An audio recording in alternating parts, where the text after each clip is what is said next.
Hey guys, it's Dante here with the latest chapter of Four Knights of the Apocalypse, chapter 173, The Dialogue. We'll be off next week due to winter break. We'll have one just before Christmas, and the next one will be after New Year's. So let's get into this new chapter. We begin this chapter with Ross and the portal leading to Purgatory. Nasien's opponent states, "I'll suggest that you give up the fight. I was the worst possible opponent you could have drawn." And he's not wrong. Bellatrip's announcer says, "Lord Bellatrip, what is that strange rift?" "It leads to Purgatory, a world of searing heat, frigid cold, and lethal poisons. Simply touching the miasma seeping from it could kill a person." His opponent is being surrounded by the miasma, which is scorching the very land. Nasien takes notice of this. That is purgatorial miasma. It's rapidly corrupting the space around him. Ross tells Nasien, "So, what will it be? If you admit defeat like a sportsman should, I'll close the rift. But if you go on like what you want to die in an agonizing death, I won't stop you." Nasien begins to think to himself, "It'd be do or die, but I could absorb a small amount of the miasma. Then, if I could instantly acquire it and neutralize it inside me." That's actually a smart idea, but Nasien starts having a flashback. You must avoid undue confidence. This flashback is to a conversation with Hendrickson, who says, "A single misstep can easily lead to your death. You must proceed carefully at all times." Am I clear, Nasiens? The ability to neutralize, create, and combine poisons is truly an amazing magic. In fact, I'm downright jealous of it. Right. But it only works by exposing yourself to the poison to capture its components. Nasien says that yes, that's why I try to take as little as possible, but it doesn't make it all the less risky. With some poisons, the tiniest little grain can be lethal. Even with your incredible immunity, there's just no telling. The same's true for memory blockers too. Without that magic, you're just a regular boy, remember? Thanks for the advice. Turning back to the present, Ross still has the portal open overhead, and Nasiens is starting to weigh in his options. Purgatorial poison. He's more than eager to try, but what happens if they die? It's all over. It's a dangerous bet, but on the other hand, he can't just lose without getting at least some revenge for Anne, and he knows that Ross was involved in that tragedy. Yes, Nasiens, kick his butt. Do it for Anne. Things are not looking good. Ross is just moving in closer and closer, and Nasiens is on the very edge of just falling off. Nasien's friends start calling out for the stands. "Poison won't work on him. What will you do now?" Dubs adds on, "Not much, I'd say. This was a terrible matchup. The Fairy Clan just had the worst luck, don't they?"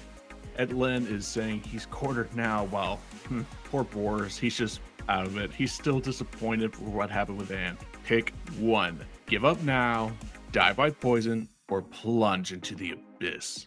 Nasiens then jumps off the cliff. And then, oh yeah, he forgot that he could fly. How do you forget that you can freaking fly? Come on, that's like forgetting you have robotic legs. I forgot! How do you forget you have bionic legs? Are you constantly aware you have regular leg bones? No. Ross calls out, "Hovering above there won't help you at all. The miasma spreads both up and out. It'll still catch you, and possibly the rest of the crowd. I'm just saying." The portal starts to stretch out, and Nasien thinks to himself, "I can't fight up close or with poison. What can I do now?" A voice calls to him. "You ain't going to use me?" Nasien starts looking around, wondering where that voice came from, and everyone seems to be confused. Was it just me, or is it the effects of the miasma? Oh no, he's losing his mind. "It's the pendant you have on. The pendant." Oh yeah, he also remembered the pendant. He's wondering, the pendant's talking to me? For what? And it sounds familiar too. The pendant floats up. "Yeah, that's cause it's the second time you're talking to me." "Wait, the sacred tree? The one and only? I did not expect the sacred tree to sound so chipper." Everyone is wondering, wait, Nasiens appears to be talking to himself. They think that it's game over and Nasien's is losing his mind, but he says, how can a piece of jewelry even talk to me?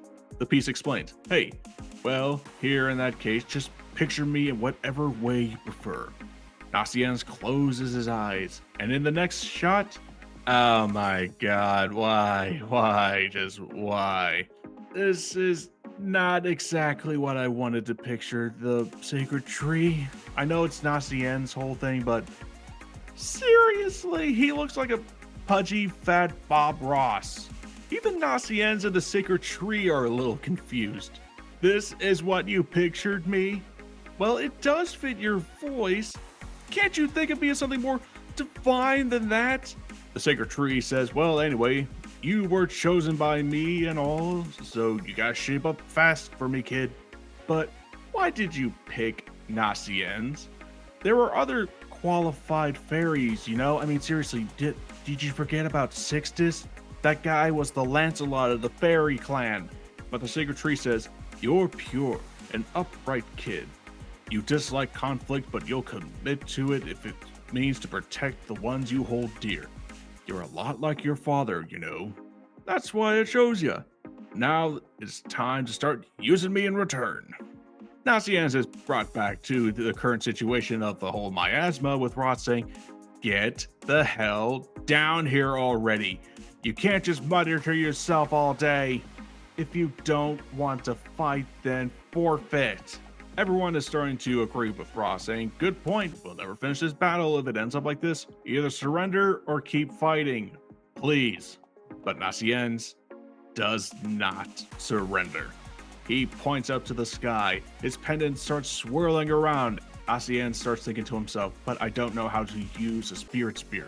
And the sacred tree says, oh, it's super easy. Like before, all you gotta do is how you picture it. What kind of power are you looking for right now? Of course, with this tiny sliver, the second form's about the best bet you're gonna get. And we see it. We see, I have conflicting feelings about this, but we see Spirit Spear Chastity. First form, Sponge Percival. Yes, Sponge Percival. I'm gonna explain this later. Donnie and Dubs are very surprised to see this, while Sponge Percival is launched at Roth's, about to slam him into the ground sumo style. A giant Percival doll has appeared and descend upon Ross, but Ross is quick enough to dodge. He's shooken up, but he says, oh, is that all? And something is happening to Spongy Percival. And you know what's going on? It's sucking up all the purgatory miasma. That's quite a sponge. Nasien starts waving his fingers around like his old man with Chastity, saying, I'll convert that concentration mass into energy and stamp it all out at the roots. Sponge Percival is gone, twisting and shape-shifting into Spirit Spear Chastity. Second form, Spirit Spear. We see Nasien's Spirit Spear looking like Percival's head. And the spear is launched right at the portal, destroying it and knocking Roth on his back. The rift is gone, and just as Roth is about to get up, a blade is pointed right at his head. And will you look at this? He forfeits. Match 4 is Nasien's, ending with grandfather and grandson smiling in pure victory.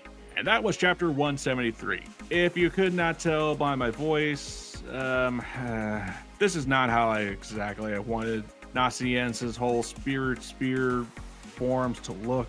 I mean, I know this is going to please the shippers and all, but seriously, there could have been other forms that Spirit Spear could have taken for Nasien's. It didn't have to be all Percival shaped. If we went by that logic, then all of King's attacks would have been Deanne shaped. I mean, could you imagine the Spirit Spear looking like Deanne? Okay, I know I'm being negative, but I am glad that Nasien's won. He avenged Anne and he kicked Roth's butt. Even though Nasien's avenged Anne by defeating Roth's, we still have Gawain versus Turret. And that is going to have to be a fight for another time. Remember, we are on break next week. But don't worry, I will have a video ready for you all by that time next week. You all voted for it, so I'm going to deliver. But until then, this has been Dante from the Anime Underworld. I'll see you mortals later.